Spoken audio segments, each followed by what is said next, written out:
नमस्कार दर्शक पनि स्वागत छ। सुधा चाहिँ आज पनि कार्यक्रम प्रस्तुता म राधा रिमाल तपाईहरुको माझमा कार्यक्रम नीति तथा सुशासन लिएर उपस्थित भएको छु। दर्शक पनि समसामयिक विषय देशको परिस्थिति यो पछिल्लो अवस्था आजको दिनमा आएर करोडौं नागरिकहरूको भविष्यमाथि खेलवाड गरिएको छ। राजनीति एउटा उथुलपुथुल खिचातानीका कारणले जिताएर पठाएका जनप्रतिनिधिहरू आज जो निर्णायक दशमा पुगेका थिए ती छिन्न भिन्न पलभरमै पारिएको छ। समृद्धि र सदाचार शून्य भ्रष्टाचार सिंहदरबारको अधिकार जनताको घर दैलोमा महसुस भयो त। यति बेला संसद विघटन भएको छ। मैले आज पूर्व रक्षा मन्त्री एवं प्रतिनिधि सभा सदस्य भीमसिंह दास प्रधान जो प्रतिपक्षी दलबाट विजय हुनुभएको थियो उहाँसँगको संवाद यहाँको माझ प्रस्तुत गर्ने जमर्को गर्दैछु। आउनुहोस् दर्शकहरू स्वागत गरौँला। नमस्कार, स्वागत छ। धन्यवाद।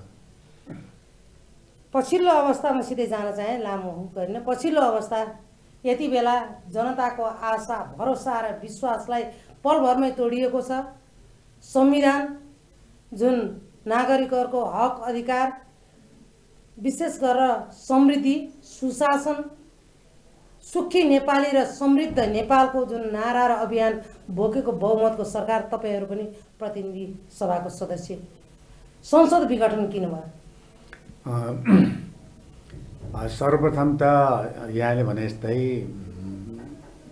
सायद चाहिने विश्वेश्वर कोइरालाले 2015 सालमा 2/3 बहुमत प्राप्त सरकार पहिलो प्रधानमन्त्री निर्वाचित प्रधानमन्त्री बेला बन्नुभयो र तत्कालीन अवस्थामा राजासँगै द्वन्द्व परेर बिपी कोइरालाले अपदस्थ गरियो। 18 महिनामा चलाउन सकेन र त्यसपछिको यो त्योभन्दा पनि अझ एउटा चाहिँ नेपाली जनताको चेतनाको लेभल बढिसकेको अवस्थामा हैन र महाभूकम्प पश्चात नेपालमा भारतबाट अघोषित नाकाबन्दी गर्यो। संविधान जारी भए पश्चात मधेसी मुद्दालाई चाहिँ संविधानले सम्बोधन गरेन भन्ने मधेस दलका नेताहरूको भनाइ र उहाँले त्यो बेला संविधानले च्यातेको अवस्था, जलाएको अवस्था र त्यही बेला भारतले मधेस दलका नेताहरूको एजेन्डालाई चाहिँ पनि सम्बोधन गर्नुपर्छ भन्ने आवाज केही दबावमूलक चाहिने आवाजहरू संविधान सभामा क्रियाशील पार्टीहरूलाई दबाब दिएकै थियो।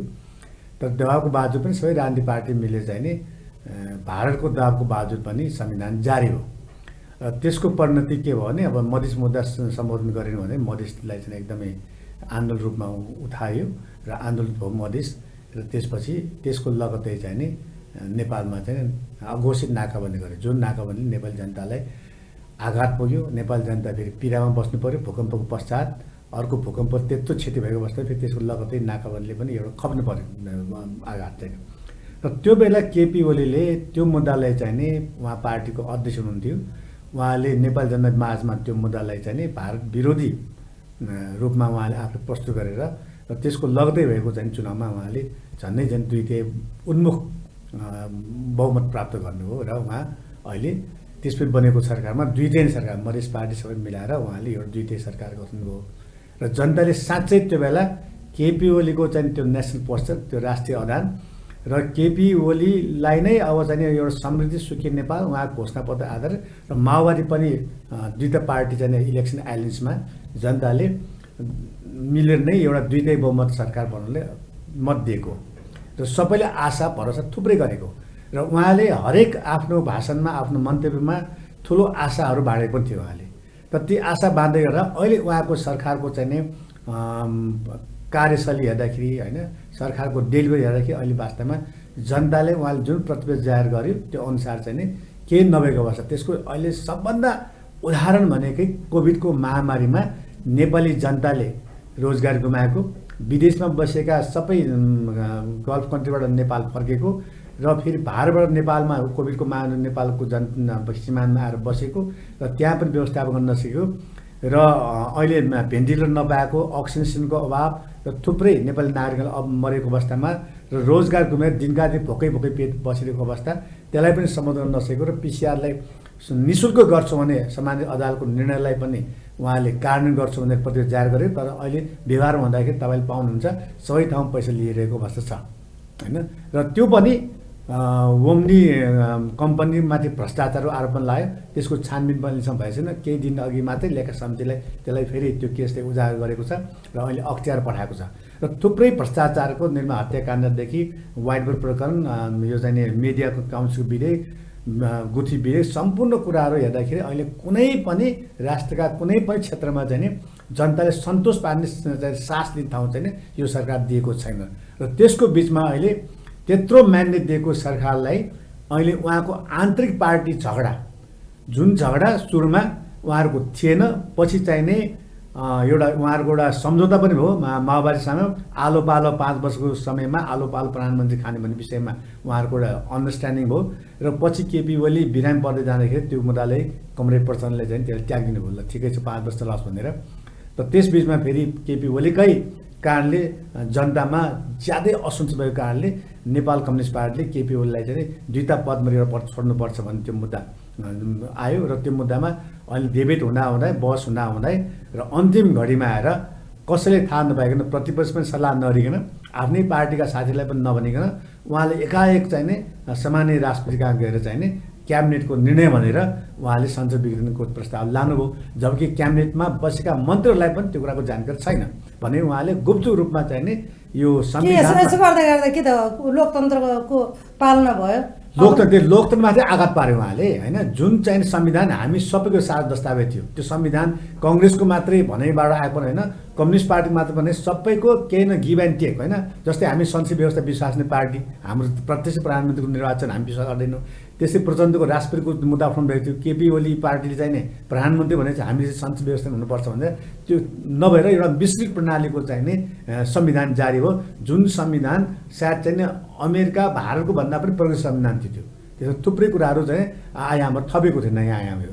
60 क्रान्तिपछि एउटा रूपान्तरित संविधान भनेको यही संविधान, गणतन्त्र संविधान, सङ्घीय लोकतान्त्रिक गणतन्त्र नेपालको संविधान जारी हुँदा केपी ओलीको पनि त्यसमा हस्ताक्षर थियो। सबै नेताहरूको चाहिँ सहमतिमा ल्याएको, आफैले हस्ताक्षर गरेको संविधान, हामी सबै सांसद हस्ताक्षर संविधानले उहाँले संविधानको भावना, मर्म र संविधानमा कहीँ पनि दफामा उल्लेख नभएको होइन संसद विघटन कुरालाई चाहिँ एकाएक चाहिने रातारात उहाँ चाहिँ के यो त खेलौना जस्तो भएन, यो खेलौना हो। त्यसैले उहाँले चाहिँ नेपाली नागरिक अब के यो देशका नागरिकहरूले होइन सधैँ दुःख, सधैँ शास्ति र सधैँ फेरि 2 वर्षमा चुनाव गरेर अरबौँ खरबौँ रुपियाँ नेपाली नागरिकहरूको त्यो परिश्रम परेको ढुकुटीको पैसा खर्च गर्नलाई बनेका हुन्। त्यसैले अहिले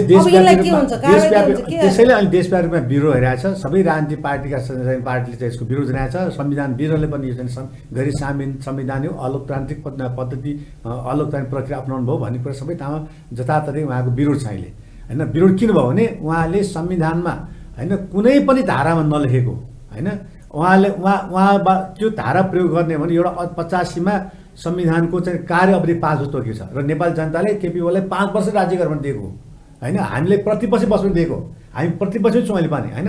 हाम्रो कुनै सरकारमा जाने रहर पनि छैन कि जनतालाई हामीले चाहिँ यो वर्ष प्रतिपक्ष राख्नलाई नै हामी थोरै मतले मात्र जिताएको अवस्था र उहाँहरूले 2 उन्मुख मतले जिताएपछि त त्यत्रो म्यान्डेट दिएको जनभावना विपरीत उहाँले जनतालाई चाहिँ एउटा 5 वर्ष स्थायी सरकारले मतलाई चाहिँ अहिले 3 वर्ष नपुग्दै उहाँले चाहिँ संविधानलाई विघटन गर्नुभयो र त्यसमा राष्ट्रपति स्वयंलाई पनि उहाँले मुस्ने काम गर्नुभयो। जुन राष्ट्रपति संविधानको संरक्षक, राष्ट्रिय एकताको प्रतीक र संविधानको भावना अनुरूप चाहिँ उहाँले एउटा प्रतिनिधित्व गर्ने ठाउँ चाहिँ यदि संविधान विपरीत भयो भने उहाँ संविधानका विधहरूलाई बोलाएर यो गर्न सकिन्छ कि सकिँदैन भन्ने एउटा राय सल्लाह लिएको भए आज मुलुक यो अवस्था हुँदैन थियो र त्यसले राष्ट्रपतिको सब पनि बस्थ्यो र केपी ओलीको सब पनि बस्थ्यो। आज केपी ओलीको महत्त्वाकांक्षी, स्वेच्छाचारी, निरङ्कुश र सर्वसत्तावादको कारणले चाहिँ अहिले मुलुक चाहिँ संविधान धरामा परेको अवस्था छ अहिले। यति बेला यो विषम परिस्थिति तपाईँले सुरुमा पनि भनिसक्नुभयो, नेपाली नागरिकहरूको दैनिक जीविकोपार्जन गर्नलाई हम्मे परेको छ। कल कारखानाहरू ठप्प छन्, अझै खुलेको छैन। नागरिकहरू पूर्ण रूपमा आफ्नो कार्य क्षेत्रतिर फर्किरहेको अवस्था छैन। अनि यो विषम परिस्थितिमा यसो गर्नुको मूल कारण चाहिँ के हो? व्यक्ति टिक्न अथवा सत्ता टिक्न, अब प्रतिपक्षी दल अन्य सङ्घ संस्थाहरूले विरोध गरे भनेर त्यो दबावमा आउनुभयो? अब मेरो विश्लेषण के छ भने केपी ओली मात्रै होइन कि नेपाल कम्युनिस्ट पार्टीले योभन्दा अगाडि पनि माओवादीले विशेष शान्ति प्रक्रिया ल्याइसकेपछि भएको चुनावमा झन्डै राम्रै भोटले बहुमतको भोटले चाहिँ नि माओवादी पार्टी जित्यो 64मा र पहिलो निर्वाचित प्रधानमन्त्री माओवादी कमरेड प्रचण्ड बन्नुभयो र त्यसपछि उहाँले पनि महत्त्वाकांक्षीको आएर आफू चाहिँ नि एउटा माओवादी दस्ताको एउटा सेनापतिको रूपमा उहाँले आफूलाई प्रस्तुत गरेर चाहिँ नि नेपाली सेनाको सेनापति रुकमा कटुवाल हटाउने प्रस्ताव लानु खोज्नुभयो र त्यो बेला सामान्य राष्ट्रपति रामवरण दास साहब हुनुहुन्थ्यो र उहाँले संविधान विरोधसँग कुरा गरेर त्यो प्रस्तावलाई उहाँले स्वीकार्नु भएन र त्यसपछि प्रचण्डले नैतिक रूपमा पनि हट्नुपर्ने अवस्था आयो र पछि उहाँ त्यो सरकारमा हट्यो होइन र त्यसपछि मार्गमान नेपालजी बन्नुभयो होइन मार्गमान नेपाल वास्तवमा त्यो बेला चुनाव हारेको व्यक्तित्व हो होइन तर गिजबाबुले चाहिँ नि संविधान जारी होस् भनेर किनकि संविधान जारी हामी सबैको सहमत चाहिन्छ यसमा झगडा गर्नु हुँदैन आफू दोस्रो पार्टीको रूपमा रहँदै पनि मार्गमान नेपालले प्राइम मिनिस्टर बनाउनु भयो गिजबाबुको सहयोगमा र मार्गमान नेपालले पनि खास केही उनैकै पार्टीको बिचमा चाहिँ उहाँले राजीनामा दिनु पऱ्यो उहाँको बारेमा राजीनामा माग्यो पार्टीभित्र र उहाँले राजीनामा दिनुभयो र त्यसपछि झलनाथ खनालजी आउनुभयो झलनाथ खनाललाई पनि संविधान जारी गर्न सकेन त्यसपछि बाबुराम भट्टराईजी आउनुभयो माओवादी पार्टीबाट आउनुभयो उहाँले पनि संविधान जारी गर्न सके पछि बाबुराम भट्टराई रहँदै जाने अब चुनाव नहुने अवस्था आइसकेपछि संविधान जारी नआइसकेपछि अनि सबै पार्टीको सल्लाहमा राष्ट्रपति स्वयं पनि त्यसमा सरिक भएर खिलराज रेग्मीलाई चाहिँ नि नेपालको प्राइम मिनिस्टर बनाउनुभयो र खिलराज रेग्मीकै नेतृत्वमा चुनाव भयो होइन भनेपछि कम्युनिस्टहरूले मौका दिएको त्यो बेला पनि तर अहिले पनि दुईटै बहुमत जनताले मौका दिँदाखेरि पनि त्यसको मूल भावना विपरीत जनताले काम गरोस् सो एउटा समृद्ध नेपाल बनोस् भन्ने जुन चाहिँ मत दिनुभयो त्यसको खिलाफमा आफ्नो पार्टीको आन्तरिक दौड व्यवस्था गर्न नसकेर होइन एउटा पक्षलाई चाहिँ नि सच्याउनलाई होइन उहाँहरूको चाहिँ नि भनौँ त्यो आफ्नो स्वार्थको लडाइँ थियो त्यहाँ चाहिँ नि कमरेड प्रचण्ड र केपी ओलीको स्वार्थ लडाइँ को सभापति बन्ने को प्राइम मिनिस्टर बन्ने विषयमा उहाँहरूको भागबन्द पनि भएको तर त्यो भागबन्द रहँदै अब एउटा चाहिँ नि छोड्नुपर्छ भने एक पद चाहिँ एक भन्ने हिसाबमा ल्याइसकेपछि केपीसँग दुईवटा पद थियो केपी ओलीसँग इलेक्टेड चाहिँ पार्टी सभापति थियो इलेक्टेड प्राइम मिनिस्टर हो र उसलाई के अहम चढ्यो म त दुईटै ठाउँबाट जितेको आएको मान्छे म किन छोड्ने भन्ने हिसाबमा द्वन्द्व रहँदै चाहिँ अनि एक अर्का षड्यन्त्रमूलक ढङ्गबाट चाहिँ सकिने हिसाबमा चाहिँ केपी ओलीले आफ्नै पार्टीका नेताहरूले पनि थाहा नदिकन सबैको कुण्ठा बोकेर मारुको नेपाल कुण्ठा छ उहाँ हारेको केपी ओलीसँग झलनाथ खनालजीलाई कुण्ठा छ उहाँको चाहिँ त्यो बेला प्रधानमन्त्री हटाएको कुराहरू होइन यी सबै कुराले कुण्ठामा प्रचण्डको नेतृत्वमा चाहिँ पार्टीभित्र एउटा समूह बन्यो र त्यो समूहले चाहिँ अहिले केपी ओलीलाई फाल्न कोसिस गर्दाखेरि आज चाहिँ नि यी दुईटै कारण त्यसमा केपी ओली जति जिम्मेवार छ त्यतिकै कमरेड प्रचण्ड जिम्मेवार छ त्यसले व्यवस्था गरे भए आज नेपाल कम्युनिस्ट पार्टी 5 वर्ष चलाउन सक्थ्यो नि र जनताले 5 वर्ष एउटा समीक्षा गर्छ कम्युनिस्ट पार्टी कति डेलिभर गर्न सक्छ कति काम गर्न सक्छ आफ्नो प्रतिबद्ध जारी रहन्छ घोषणा भोलिको इलेक्सनमा त्यो निर्णय गर्ने हो नि डेमोक्रेसी त्यही हो नि 5 वर्षमा सहिले पनि एउटै पार्टी जित्नुपर्छ छैन तर जनताका जाँदाखेरि कति काम गरे समीक्षा जनताले त्यो मत खसाउने बेलामा उसले निर्णय गर्छ ठिक गरेछ अथवा बेठी गरेछ त्यो बेला निर्णय हुने तर त्यो निर्णय आउनु भन्दा अगाडि 5 वर्षलाई दिएको जनमत अहिले उहाँले 3 वर्ष नपुग्ने चाहिँ यत्रो यहाँले भने जस्तै कोभिडको महामारी रोजगारी गुमेको इन्डस्ट्री बन्द भएको परिवेश ध्वस्त भएको होइन र त्यसमाथि बिरामीहरू मरिरहेको अवस्थामा अहिले पैसा नभएर निःशुल्क गर्न नसकेको अवस्थामा निःशुल्क अब कम्युनिस्ट पार्टीले मजदुरलाई त किसानलाई त फ्री दिनुपर्ने त्यो पनि भइरहेको छैन गरिब जनतालाई हेरेकै छ नाम चाहिँ कम्युनिस्ट पार्टी तर आफू चाहिँ नै सामान्य प्रधानमन्त्री केपी ओलीको बालातारमा पनि हेर्न जानु पस्नु इच्छा तपाईँमा आग्रह गर्न चाहन्छु उहाँका पर्सनलाई पनि सेनिटाइज भएर बस्नुपर्छ त्यहाँ चाहिँ जुत्तामा खोल ल्याएर बस्नुपर्छ पुरा आइसियु जस्तै उहाँको चाहिँ प्रधानमन्त्री कार्यालय चाहिँ आफू चाहिँ स्वच्छ जनतालाई चाहिँ भेन्टिलेटर पनि नदिने अक्सिजन पनि नदिने भनेर चाहिँ उहाँले होइन एकदम कम्पेयर गर्यो भने एउटा सामन्ती सोचमा बसेको प्रधानमन्त्री र जनता चाहिँ भोको मरेको अवस्था भने डिस्प्यारिटी धेरै भयो नि गरिब र धनीको जो सत्तामा पुगे त्यसले त उभो गर्ने नै गर्छ नै अब तपाईँले काम धेरै गर्यो गरेन भन्ने मूल्याङ्कन भन्दा पनि समग्र 3 करोड नेपाली नागरिकमाथि ठुलो आघात पुगेको छ यति बेला चिन्तन छ स्वयं पनि हामी अब तनावमा छौँ देख्यौँ नि त अब के हुने त नेपाली अब यो इलेक्सन अब नेपाली जस्तै अहिले उहाँले संविधानमा चाहिँ अब विघटन गरेपछि विघटन साथ इलेक्सन डेट तोक्नुपर्छ त्यहाँ 6 महिनाभित्र गर्नुपर्छ नि त्यो प्रावधानले उहाँ समात्दै छ र वैशाखको 17 र 27 दुई चरण चुनाव हुनु भनेको छैन र चुनावमा तपाईँ विगतको चुनावको चाहिने खर्च हेर्नुहोस् कति खर्च लाग्छ कामड धान्ने त्यो कामड धान्ने र चुनावमा खर्च कहाँ उठाउँछ व्यापारीसँग उठाउँछ उहाँहरूले नेताहरूले चन्दा उठाउँछ अनि त्यो चन्दा उसले त्यसै दिँदैन उसले चाहिँ भाउ बढाउँछ मार्केट भाउ बढाउँछ नेपाली जनता बोलीको पोको हुँदैछ अनि वस्तु भाउ त इलेक्सनमा त भाउ बढ्छ अनि तेलको भाउ बढ्छ, चिनीको भाउ सबै भाउ बढाउँछ। अनि त्यसको मार कसले खप्ने? नेपाली जनता खप्ने पर्ने भयो। उहाँहरूको लडाइँको कारणले नेपाली जनतालाई चाहिँ नि अचानकमा राखेर काम मार्ने काम चाहिँ अहिले सरकार गरेको पर्छ र त्यसको चाहिँ नि अब मूल्याङ्कन जनताले गर्नुपर्छ। र जहाँसम्म लाग्छ मलाई यो चुनाव पनि हुँदैन। किन हुँदैन? 6 महिनाभित्र चुनाव हुने त्यो सम्भव छैन। अब संविधान सभा यहाँ चुनावको कुरा भन्दा पनि धेरै कुराहरू आएका छन्। अब संसद विघटनलाई पुनः चाहिँ सुचारू गर्न सकिन्छ, उहाँले व्यक्तिगत गर्नुभएको हो भन्ने कुराहरू पनि आएका छन्। के छ यसमा भनाइ? के छ संविधानभित्र यसमा त अहिले संविधानविदहरूको होइन बिहानदेखि बेलुकासम्म नै अहिले विभिन्न सञ्चार जगतबाट तपाईँहरूको मिडियाबाट नै प्राय संविधानविदहरूले चाहिँ यो संवैधानिक गैर संवैधानिक पाइला हो, यो संविधान सम्मत छैन, यो चाहिँ नि पुरै अलोकतान्त्रिक पद्धतिबाट उसले सिफारिस गरेको भन्ने कुरा ल्याइरहेछ। र संविधानमा अघि पनि भने यो संविधानको अहिले जुन चाहिँ राष्ट्रपतिको चाहिँ जुन चाहिँ जारी भएको पत्र छ त्यसमा दुईवटा कुरा उल्लेख छ संविधान समातेको छ भनेर होइन। एउटा 76 1 र 7 उपधारा 1 र 7, अर्को 85। 76 उपधारा 1 र 7 भनेको प्रधानमन्त्रीको विश्वासको मत लिने या विश्वास मत लिन सकेन भने अर्को दलहरूको बिचमा सहमति गरेर 51%ले प्रधानमन्त्री चुन्ने, त्यो पनि असफल भएको अवस्थामा चाहिँ नि अनि कुनै पनि सदस्य प्रतिनिधिसभाको सदस्यले पनि म विश्वास लिन सक्छु भने कसैले चाहिँ आधार चाहिँ देखायो भने त्यहाँ पनि लिन सकिन्छ। र कहीँ गरी कतैबाट पनि प्रधानमन्त्री चाहिने भएन भने अनि पछि प्रधानमन्त्रीले चाहिँ अब चाहिँ म फ्रेस माइन्ड लिन्छु भने जान सक्ने अवस्था। तर अहिले त्यो अवस्था छैन। किनभने संविधान सभामा उहाँले चाहिँ नि विश्वास मत लिने कुरा पनि गर्नुभएको छैन मसँग बहुमत छ भनेर।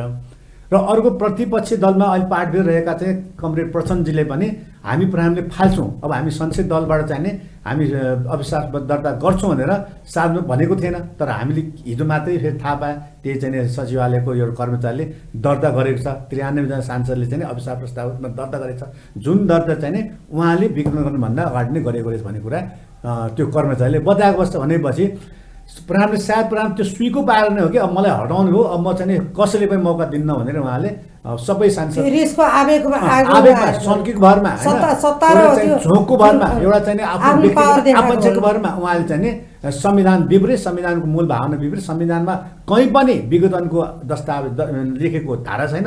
त्यस्तो नहुँदा हुँदै एउटा चाहिँ नि बिचको बाटो समातेर उहाँले चाहिँ नि विघटन गरेको छ। त्यसको विरुद्धमा अहिले सर्वोच्च मुद्दा परेको छ। अब यसको निरूपण भनेकै के भने या त राजनीतिक दबावको आधारमा होइन प्रधानमन्त्रीले सोच्नु पर्यो, फिर्ता लिनु पर्यो, राष्ट्रपतिले पनि सोच्नु पर्यो, त्यो एउटा बाटो छ। अथवा त्यो बाटो चाहिँ अपनाएन भने होइन अब कुनै जनदबावको भरमा अथवा पार्टीको दबाव भरमा एउटा जन आक्रोशको भरमा उहाँले सच्याएन भने अब जुन मुद्दा सर्वोच्चमा छ त्यहाँबाट निरूपण हुन्छ। या त प्रधानमन्त्री कदम सही वा बेठी भन्ने कुरा चाहिँ सर्वोच्चको चाहिँ संवैधानिक इजलासले निर्णय गर्छ। अब सर्वोच्च अदालत भनेको त स्वतन्त्र एउटा स्वायत्त संस्था हो। त्यो त्यहाँ तिनवटा चाहिँ हाम्रो गभर्मेन्टको निकाय हुन्छ, एउटा व्यवस्थापिका, एउटा कार्यपालिका, एउटा न्यायपालिका। त्यो न्यायपालिका स्वतन्त्र निकाय हो, त्यसले चाहिँ नि सरकारको संविधानको व्याख्या गर्ने अधिकार उहाँसँगै छ। संविधानमा के ठिक के बेठी यो आम नागरिकको पनि जिज्ञासा हो, मेरो मात्र होइन। अबको स्थिति के हो नि? प्रदेश सरकार सांसद दोहोरिएर पुनः स्थापना हुने अथवा मन्त्रीहरू रहने, सङ्घीय स्तरमा पनि देखिहाल्नुभयो अब 7-7 जनाले एकैचोटि राजीनामा दिएको अवस्था छ। यसलाई कसरी परिपूर्ति हुन्छ अथवा के हुन्छ? र आम नागरिकहरूको विषयमा त यिनीहरूले सोचेनन्। अब विकासमा जुन तीव्रता समृद्ध होइन बनाउनको लागि भर्खरै सुरुवात भएका ती कुराहरू छन्। अब कस्तो स्थिति आउला? नेपाली नागरिकहरूको भविष्य कस्तो होला तपाईँ? होइन, अहिले मैले देखेँ देशको राज्य सञ्चालनमा प्रमुख भूमिका दायित्व भनेकै प्रधानमन्त्रीको हुन्छ। र प्रधानमन्त्रीले सुरुदेखि नै केही संसद मुलुकबाट चाहिँ उहाँले काम गर्नुभएको हामीलाई आभास भयो। त्यो हामीले संसदभित्र त्यसको अनुभूति गरेँ। उहाँले त्यो संसदमा के भन्नुभएछ भने अब प्रतिपक्ष भनेको छैन भन्नु उहाँले होइन। जुन बेला हामीले नीति कार्यक्रममा चाहिँ नि प्रतिपक्ष भूमिका निर्वाह नगरिकन सर्वसम्मत ढङ्गले नेपाल सरकारको चाहिँ नीति कार्यक्रम पास गरिदिए। किन गऱ्यो भने अब 2 दे बनिरहेको सरकार किन अहिले सुरुमै चाहिँ नि होइन यो प्रतिवाद गर्ने, कमसेकम जनताले म्यान्डेट चलाओस्, कमसेकम 100 दिन त उसको हनीमुन चलोस् भन्ने चाहमा हामी प्रतिवाद गरेनौँ होइन, सहयोगै गरेँ होइन। र त्यसको जवाबमा के थियो भने प्रतिपक्ष भनेको छैन। त्यो प्रतिपक्ष छ नि, हामी त त्यहाँ जितेर आएको छु नि प्रतिपक्ष भने, खालि जनताले सानो साथमा हामीले भोट दियो किनभने केपी ओलीकै कारणले भोट जित्यो मैले पनि भने। अनि त्यसपछि उहाँले फेरि के गर्नुभयो भने त्यो बेला अर्को पटक चुनाव प्रतिपक्ष भनेको हुँदैन भने त्यो भने के कम्युनिस्ट शासन लानु खोजेको उहाँले? प्रतिपक्षी त कम्युनिस्ट शासन मात्र हुँदैन, उहाँहरू कम्युनिस्ट स्कुलबाट आएको होला। तर हामीले उहाँहरू कम्युनिस्ट स्कुल आएको तापनि गणेश मानजीले जन्म सङ्ग्रह बहिष्कार मालेलाई रूपान्तरण गरेर एमाले बनेपछि 46 आन्दोलनमा साथ लानुभयो र पछि नेपाल काङ्ग्रेसको चाहिँ यस्तै पारा गिरिजाबाबु पनि पारा थियो र विघटन भयो त्यो बेला पनि। त्यो बेला त गिरिजाबाबुसँग प्रोग्रेस राइट थियो, त्यसलाई प्रधानमन्त्रीलाई चाहिँ कुनै बेला पनि संसद विघटन गर्ने अधिकार चाहिँ संविधान दिएको थियो 47 संविधानमा। तर अहिले त त्यो दिएको छैन। त्यही अनुभवले 3 पल्ट पहिले पनि संविधान यो विघटन भएको हुनाले यसपालि संविधान सबै राजनीति भाव है, यो विघटन गर्न चाहिँ नगर्नु है, बारम्बार चाहिँ जनताले चाहिँ आर्थिक भार पर्ने होइन, सरकार पनि स्थिर हुने अस्थायी हुने। त्यस कारण चाहिँ हरेक प्राइम मिनिस्टरले 5 वर्ष चलाउनु पाउने किसिमको चाहिँ प्रावधान राख्नु, 2 वर्षमा अवस्थामा ल्याउनै पाउँदैन, ल्या पनि एकपल्ट ल्याउने हो, त्यसको 1 वर्षमा ल्याउनै पाइने हुन्छ, ताकि प्राइमले कमसेकम जुटेर आएको प्राइम 5 वर्ष चलाओस् है। जनताको त्यो भावना हामी सब त्यो भावना संविधान बनेको नि। तर यसपालि त्यस्तो प्रावधान नहुँदा उहाँले विघटन गर्नुभयो र उहाँले के भन्नुभयो भने त्यो बेला अब प्रतिपक्ष हुँदैन भन्नु, प्रति बिनाको संसद हुन्छ डेमोक्रेसीमा। त्यस कारण उहाँको स्कुलले भनेको एक सर्वसत्तावाद लान्ने, निरङ्कुश शासन लान्ने को मनसालमा कसरी नागरिकहरूले चाहिँ लोकतन्त्र गणतन्त्रको प्रति त्यसपछि उहाँले के गर्नुभयो भने अब हामीले संसदमा चल्लाचल्ली विभिन्न त्यहाँ ऐनहरूको बारेमा विधेयक छलफल भइरहेको थियो होइन, विधेयकहरू पास भइरहेको थियो र त्यसपछि 22 गते सामान्य सभामुख अग्नि सापकोजीले 22 गते बैठक राख्नुभयो, असारको 22 गते। तर 22 गते असार आउनु भन्ने कारण नै उहाँले 18 गते न संविधान सभाका प्रमुख सभा अध्यक्षलाई चाहिँ उहाँले छलफल गर्नुभयो, अब संसद चाहिँलाई चाहिँ रोकौँ भनेर, या त प्रतिपक्षसँग नै छलफल गर्नु। हाम्रो पार्लियामेन्ट सिस्टम के हुन्छ भने कुनै चिज निर्णय गर्दाखेरि त्यहाँ एउटा हाम्रो समिति छ होइन, यो कार्य व्यवस्था समिति भनेर, त्यो कार्य व्यवस्था समितिमा निर्णय गर्छ हामी छलफल गरेर, ल यसो गरौँ त, भोलि संसद नचलाउँ र यो दिन चलाउँ भनेपछि हाम्रो छलफल हुन्छ हाम्रो। त्यो छलफल पनि बिना चाहिँ कसै थाहा नदिकन न सभामुख आफ्नै पार्टीबाट चुनेका सभामुख अग्नि सापले थाहा नदिकन उहाँहरूको पार्टी द्वन्द्व कारणले हामी प्रतिपक्षलाई पनि थाहा नदिकन उहाँले संसद नै राष्ट्रपति कहाँ चाहिँ नि स्थगन गर्ने हिसाबमा रोक्नुभयो उहाँले संसद पनि होइन। आज रोके भयो, आज यत्रो कोभिडको महामारी जनता इस्यु हामी बोल्नु पाउने ठाउँ पनि भएन। अब सडकमा आन्दोलन जाउँ, कोभिडको महामारी छ, तैपनि अस्ति हामीले बाध्यता रूपमा 29 सडक आन्दोलन गरेँ र 70 जिल्लामा सफलमा व्यापक सफलता त्यसमा सहभागिता रह्यो। यो किन रह्यो भने सरकार विरोधीको चाहिँ अब निराशावादीहरूको जमघट बढी भयो र हामीले त्यो बेला त्यही कोभिड कारणले सडक संसद अझ मैले जोड्न चाहेँ है, यहाँ चाहिँ सुरुमा मैले भनिसकेको छु नेपाल कम्युनिस्ट पार्टीको बहुमतको 2/3 सरकारले गर्न नसकेको काम गर्छ केही भन्ने थियो नेपाली नागरिकहरूलाई। कोही 17,000 नेपाली नागरिकहरूले यसरी नराम्रोसँग ज्यान गुमाएका छन् होइन, कसैका आमा छोरा छोरी बुहारी केही भनिएको छैन होइन। अब यस्तो यो अवस्थामा यस्ता कुराहरू र भाषणहरू छन्। हिजो नेपाली काङ्ग्रेसको कुरा गर्छु म, नेपाली काङ्ग्रेस पनि पटक पटक राज्य सत्तामा पुगेकै हो होइन, उसले पनि केही गर्न सकेन नै भन्ने छ। अब यो देशको भविष्य कता जान्छ, के हुन्छ र आम नागरिकले पाउनुपर्ने जुन फेसिलिटी के पाउँछन्, अबको दिन कस्तो होला? मैले त्यही त नेपाली काङ्ग्रेस 7 क्रान्तिदेखि यहाँसम्म आउँदा सबै आन्दोलनको नेतृत्व काङ्ग्रेसले गर्यो, त्यसपछि सरकारको नेतृत्व पनि गर्यो। तर यो संसदीय व्यवस्थामा एउटा के कमी कमजोर देख्यो भने सरकार गिराउने चलखेल जेल पनि हुने, कुनै पनि प्राइम मिनिस्टर 4 सालले अहिलेसम्म 5 वर्ष टिकेन।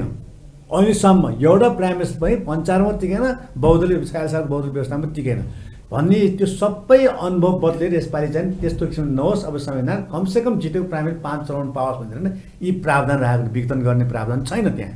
त नहुँदा उहाँले विघटन गर्नु भनेपछि उहाँले आफ्नो मनसा प्रोग्रामलाई, आफ्नो चाहिँ विरोधीलाई दबाउनलाई म देखाइदिन्छु भावनाले उहाँले चाहिँ आफ्नो पार्टीको झगडालाई ल्याएर संविधानलाई चाहिँ अचानकमा राख्नुभयो उहाँले। त्यसको विरुद्धमा अहिले चाहिँ मुद्दा परेको छ।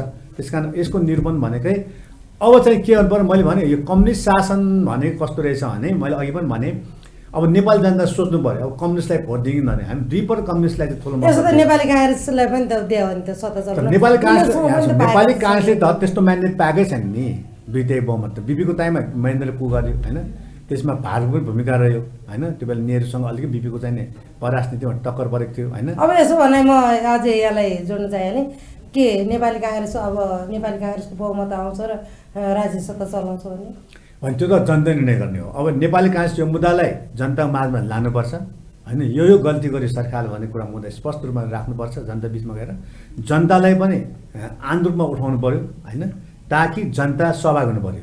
जनता सभापछि त अनि नेताहरूको कार्यक्रम शपथ हुन्छ नि होइन। त्यो बिचमा चाहिँ काङ्ग्रेस पार्टीले अहिले चाहिँ अब सबै राजनीतिक पार्टी आज 4 बजीमा बैठक छ, राजनीतिक सबै दललाई बोलाएर काङ्ग्रेसकै चाहिँ कार्यालयमा चाहिँ बैठक बस्दैछ र त्यसबाट निचोड निस्किन्छ होइन।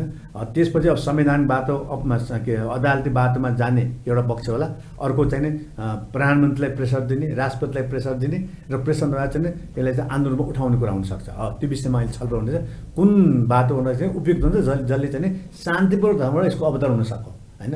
या फेरि यत्रो कोभिडको महामारीमा भनिसक्नुभयो अब के सदन विघटन भयो भने एकचोटि भोलि अब त्यसलाई फिर्ता फेरि हुनसक्छ, प्रदेशहरू रहन्छन् अथवा रहँदैनन् के हो होइन। अहिले त प्रदेश सभा त विघटन भएको हो होइन, त्यो सङ्घीय संसद मात्रै, प्रदेश सभा त रहिरहन्छ। अब प्रदेश सभा पनि उहाँको के छ भने उहाँले एउटा भाषणमा के हो भने प्रदेशले अधिकार माग्दाखेरि प्रदेशमा 2 नम्बर क्षेत्रमा मात्रै मधेस दलका सरकार छन् होइन, अरूमा सबै नेपाल कम्युनिस्ट पार्टीकै मुख्यमन्त्री छन् नि, त्यहाँ उनीहरूकै बाहुल्य छ। उहाँले हामीले अधिकार चाहिँदाखेरि उहाँले अधिकार दिनु भएन र उल्टो के भने त प्रदेश भनेको प्रशासनिक इकाइ मात्रै हो केन्द्रको, जबकि संविधान त्यो व्याख्या गरेको होइन। संविधान त प्रदेशले के काम गर्ने, केन्द्रले के गर्ने, केन्द्र प्रदेशले के गर्ने, स्थानीय विकासमा के गर्ने भन्ने कुरा स्पष्ट संविधानमा लेखेको अनुसूचीमा। त्यो अनुसूची अधिकार त दिएको छैन, त्यहाँ न लोक सेवा गठन गरेको छ, न त्यहाँ प्रहरीको चाहिँ सेवा चाहिँ सम्बन्धी के अवधारणा दिएको छ भनेपछि केपीओले आफै पनि संहिता विरोधमा प्रस्तुत भएको अवस्था छ। र उहाँ वास्तवमा त्यो बेला हाम्रो जनआन्दोलन हुँदाखेरि पनि उहाँले एउटा अभिज्ञ थियो, उहाँ जनआन्दोलन टाइममा चाहिँ यो जनआन्दोलन भनेको बैलगाडमा चढेर अमेरिका पुग्ने बराबर हो।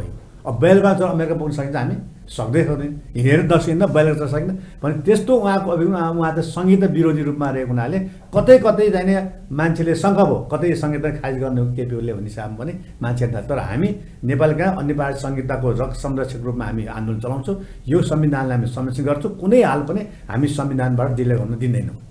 यो कुरा नेपाल काङ्ग्रेसको स्पष्ट अडान हिजोको स्टेटमेन्टले देखाएको छ। अब नेपाली नागरिकहरूको अवस्था कस्तो रहन्छ? अब राज्यले भनौँ मुलुकले अब नेताहरूको त केही भर विश्वास र बोलेको ठेगानै भएन, के बोले हो भने थाहा भएन। समृद्धि र सुशासनको मैले कार्यक्रम सराइरहँदा मलाई पनि गिल्टी भइसकेको छ। न भ्रष्टाचार रोकिएको छ कतै होइन, भ्रष्टाचार रोकेको छोड्नुहोस् न, भ्रष्टाचार गर्नेको त उहाँले प्रत्यक्ष गर्नुभएछ सामान्य प्रधानमन्त्रीले होइन। त्यो चाहे विष्णु पौडेलको कुरा किन्न होस्, फेरि पनि नागरिक हाम्रो चाहिँ सञ्चार मन्त्री कुरा किन्न होस्, बजारमा अर्को पनि कुरा आएको छ नेताज्यू। बजारमा चाहिँ जस्तो अब भनेको कुनै पनि पार्टी त्यस्ता सक्षम छैनन् नेपालमा होइन। राजतन्त्र हो भन्ने खालको एउटा जमात यहाँले देखिसक्नुभयो सुदूरपश्चिम पश्चिमाञ्चलमा भइरहेको छ यो आन्दोलन र्याली, यस्ता कुराहरू पनि आएका छन्। के छ यसमा तपाईँको भनाइ? होइन अब राजतन्त्र त फर्कँदैन नेपालमा होइन, हामीले नै हो राजतन्त्र बजाउने। संविधान राजनीतिक पार्टी नेपाल काङ्ग्रेसको शासक राजनीतिक नै हामीले 62 आन्दोलनमा चाहिँ राजाको रवैया देखेर राजा कहिले पनि प्रधानबारी हुन सकेन नेपालमा। सायद राजा प्रजातन्त्रबारी बिलायतको मारण जस्तो भइदियो भने यो त संविधान राजमा रहिरहन्थ्यो नि होइन। बिपीलाई त्यत्रो जन्म दिएको बिपी कु गर्यो राजाले होइन, र त्यत्रो चाहिँ 46 सालमा राजालाई चाहिँ कुरा संवैधानिक बाटोमा फेरि राजाले हामी फर्काएर राख्यौँ होइन। त्यसपछि फेरि 62 अनुसार हामी राज विरोधमा आन्दोलन गर्नु, राजको प्रतिका विरोधमा सडक आन्दोलन छेड्नु पऱ्यो र पछि हामी माओवादी सहकार गरेर राजतन्त्र फालेको छ।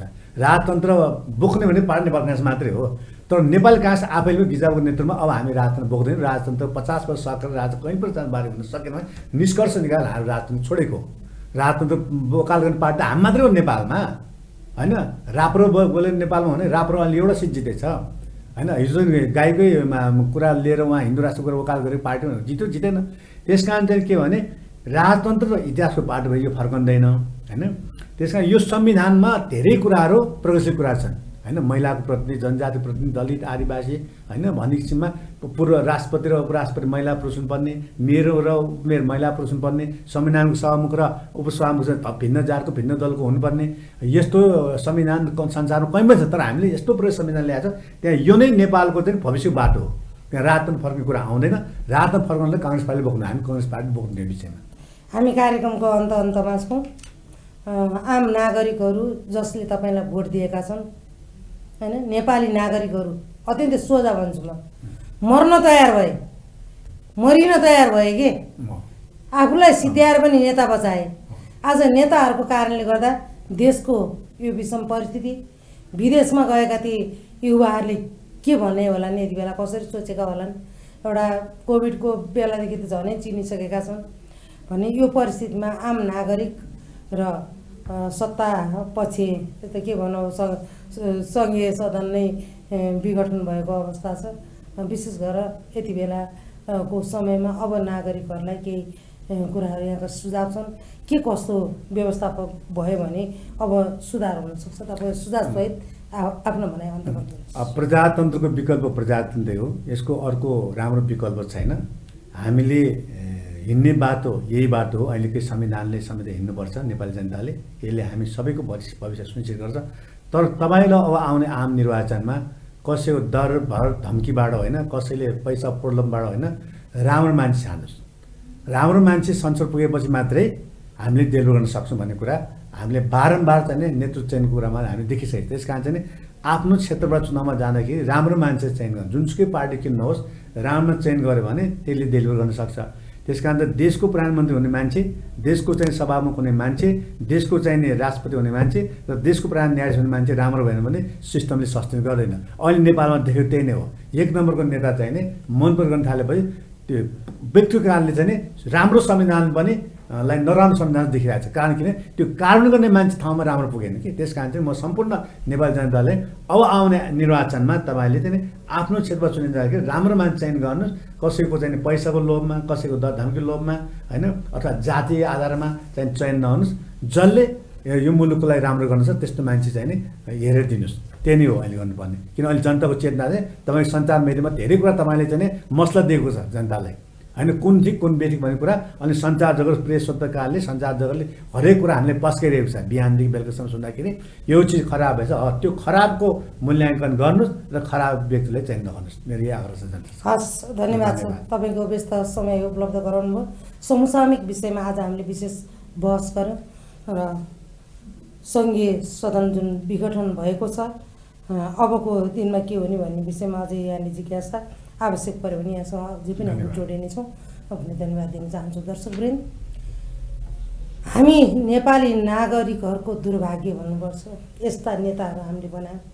कहिलेकाहीँ त लाजै लागेर आउँछ, आत्मग्लानि हुन्छ।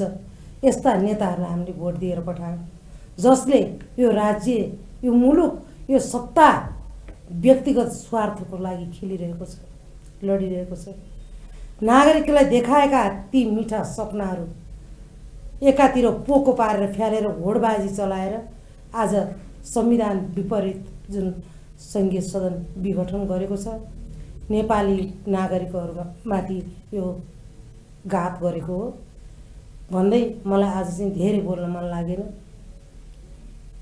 यहाँहरूले कार्यक्रम हेरेर पनि धेरै कुराहरू बुझिसक्नु भएको छ भन्दै कार्यक्रम प्रस्तुता म राधा रिमाल र आज पूर्व रक्षा मन्त्री एवं सङ्घीय सदनका सांसद हुनुहुन्थ्यो हामीसँग भीमसेनदास प्रधान, जो प्रतिपक्षी दल नेपाली काङ्ग्रेसबाट